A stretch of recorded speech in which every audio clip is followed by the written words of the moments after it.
టమాటా నిల్వ పచ్చడి చేసుకున్నాము. చాలా బాగుంది. ఇప్పుడు ఎలా చేయాలో చూస్తాము. నచ్చితే మీరు కూడా ట్రై చేయండి. టమాటా నిల్వ పచ్చడికి కావాల్సిన పదార్థాలు: ఉప్పు, జీలకర్ర పౌడర్, ధనియా పౌడర్, ఉల్లిపాయ, కారం, చింతపండు, టమాటా. టమాటా మొత్తం నీరు పోయేంత వరకు మెత్తగా ఉడికించుకోవాలి. దాంతో పాటు చింతపండు కూడా వేసుకొని ఉడికించుకోవాలి. టమాటా నీరంతా పోయే వరకు ఉడికించుకోవాలి బాగా. ఎల్లిపాయలు వేసుకొని కారం, ఉప్పు, జీలకర్ర పౌడర్, మెంతు పౌడర్ వేసుకొని బాగా నూరుకోవాలి. రోట్లో నూరుకుంటే టేస్ట్ చాలా బాగుంటుంది.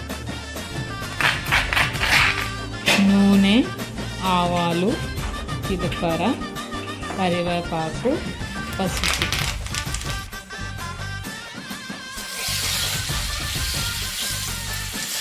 ఆయిల్ ఎక్కువ వేసుకోవాలి, లేదంటే చట్నీ త్వరగా పాడవుతుంది. టమాటా పచ్చడి రెడీ.